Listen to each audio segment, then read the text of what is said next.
Comprendre pourquoi on souffre, réussir dans le processus d'individuation passe inévitablement par l'intégration du défi chironien. Comme nous l'avons vu dans la vidéo de présentation de l'astéroïde, Chiron est l'un des points karmiques majeurs qui, dans nos thèmes, va nous révéler à la fois la blessure narcissique et à la fois notre capacité d'auto-guérison. Bonjour à toutes et à tous, bienvenue sur cette chaîne. Je suis François Tafoy et vous pouvez me retrouver sur le site dont le lien est inscrit en dessous de cette vidéo. N'oubliez pas de vous abonner si c'est la première fois que vous venez sur cette chaîne et si vous souhaitez être informé des prochaines publications. Nous allons maintenant aborder l'énergie de Chiron dans le signe de la Vierge. Il y aura une analogie à faire avec la position de Chiron dans la 6e maison du zodiaque. En effet, à cet endroit, l'astéroïde vient nous donner la blessure inscrite dans la matrice qui est à l'origine donc d'une douleur liée à une blessure qui a pu être faite au moi intégral. Le traumatisme est venu toucher notre construction d'intégrité. L'intégrité personnelle dont nous avons besoin pour évoluer, pour grandir. Et à cet endroit, quelque chose va s'imprimer de l'ordre de la peur de ne pas être à la hauteur. C'est ce type d'énergie en mémoire qui est enquistée et cela s'installe comme une difficulté à incarner notre vraie nature, notre nature duelle, corps et esprit. Et il y a au milieu de cela une perception d'une entrave au développement de nos capacités d'analyse, de jugement critique, de discernement et en même temps le rapport que nous avons avec notre corps. C'est à ce stade du développement, associé donc à la maison 6, à la Vierge, que nous apprenons en tant qu'enfants à discriminer, c'est-à-dire à nous identifier comme étant d'un sexe ou d'un autre. Donc c'est à cet instant où nous avons construit notre identité sexuelle. Et nous commençons à nous définir toujours par les choix que nous refusons, c'est-à-dire que nous ne sommes pas. Donc nous venons ici après l'amour qui a été porté par la maison 5, par la maison en Lion, et Chiron en maison 6 et dans le signe de la Vierge va apporter une problématique liée au discernement, liée au contrôle, liée aux détails, liée à toutes les informations que l'on doit savoir pour pouvoir prendre une décision. Soit effectivement il y a trop peu, ou il y a trop, tout simplement, nous sommes sur un mode d'excès. Alors bien souvent, c'est dans un excès de contrôle que la blessure s'installe, c'est un contrôle rigide sur sa vie. Le corps peut être soumis depuis tout petit à une discipline stricte avec des exercices, des régimes spéciaux. Alors tout bien sûr peut être justifié par X raisons, mais en tous les cas, c'est ce qui a été donné à l'enfant depuis tout petit. Il va apprendre dans ses conditionnements donc qu'il doit agir comme ça et que par exemple la pureté, l'ordre sont de la toute première importance et qu'il lui faut toujours sans arrêt organiser ses pensées ainsi que sa vie, ainsi que celle des autres au cas où il y aurait un désordre qui régnerait. Alors la tendance peut être d'avoir donc du mal à traiter toutes ces informations, traiter toutes ces pensées, ces émotions, bref, à traiter l'expérience de la vie en général. Il y a ici l'effort à faire pour rassembler toutes les images, toutes les idées, pour assimiler et faire quelque chose qui soit personnel. Donc on va avoir une difficulté à exprimer cela dans un lâcher-prise, sans avoir tout remis au crible de la raison, sans avoir tout étudié, sans avoir tout remis en ordre. Donc c'est dans cette obsession que le mode de pensée va nous indiquer que nous devons tout corriger, que nous devons tout améliorer et que pour cela, nous allons devoir être très compétents et surtout être très utiles. Alors Chiron en Vierge va donner des natures, des individus qui vont être donc poussés très petits au perfectionnisme, qui vont être obsédés par la loi des détails et qui vont être dans un soi parfait, total et absolu. Alors dans l'enfance, tout ça provient bien sûr de l'éducation.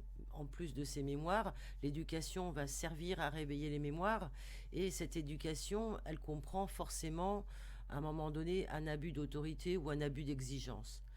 Cette éducation, elle a pu être lourde de servitude attendue, avec peut-être des préceptes péremptoires, une discipline stricte qui, en tous les cas, était contraire à ce que l'enfant était prédisposé à donner et à offrir naturellement.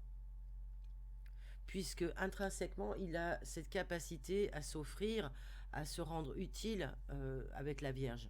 Donc son zèle a été refoulé, on ne lui a pas laissé la chance de montrer de quoi il était capable, alors il devra apprendre à déjouer tout cela pour montrer réellement ce dont il est capable plus tard. Il a été élevé dans un contexte où tout était jugeant et jugé, où lui-même s'est senti suffisamment critiqué pour penser que ce qu'il faisait n'était jamais assez bien ou suffisant. Donc, ça a pu générer chez lui le comportement contraire de devenir, par exemple, indolent ou alors trop travailleur et perfectionniste, proche du burn-out.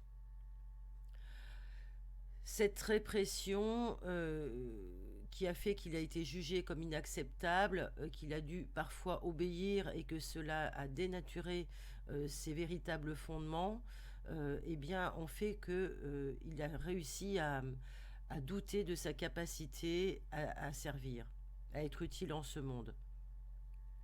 Ce qui fait que petit à petit, le contre-pied lui a été facile de se dire bah, je vais refuser de me soumettre parce que cette obéissance pour moi est signe de soumission.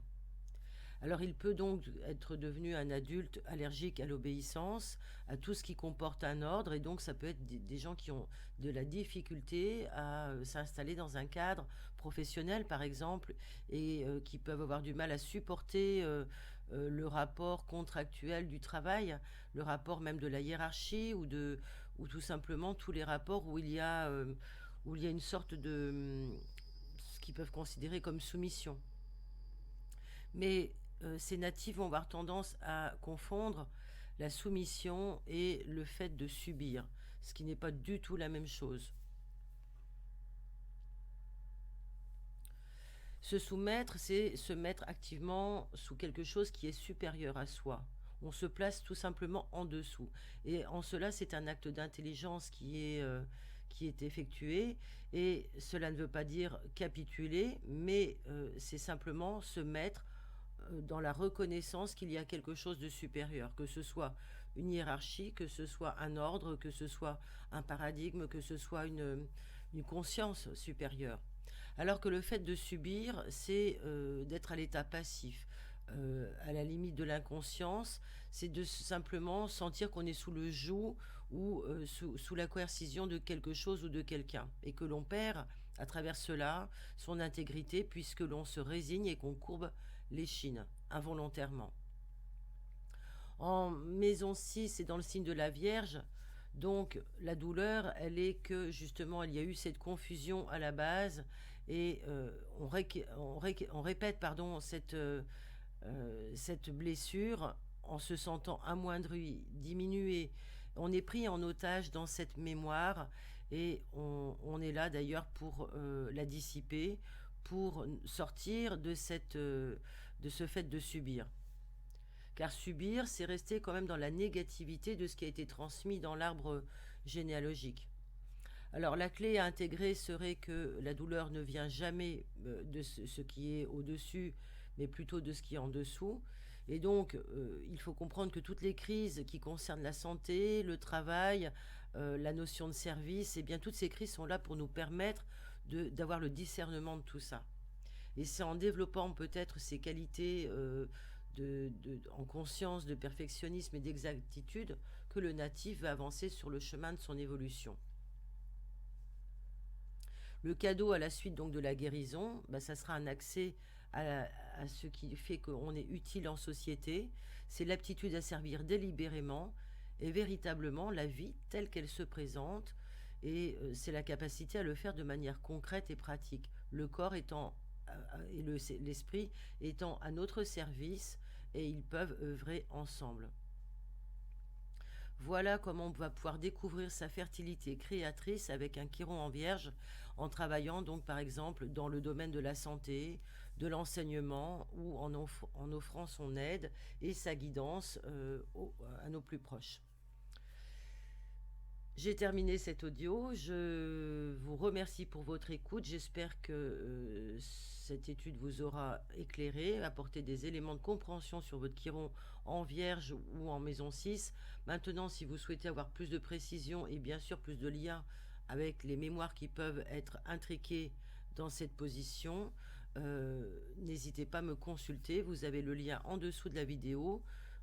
Je vous propose donc de reprendre tout cela par une étude plus approfondie. Je vous invite aussi à liker, à commenter et à partager ce podcast. Et je vous dis à bientôt tout en vous souhaitant le meilleur de vos étoiles.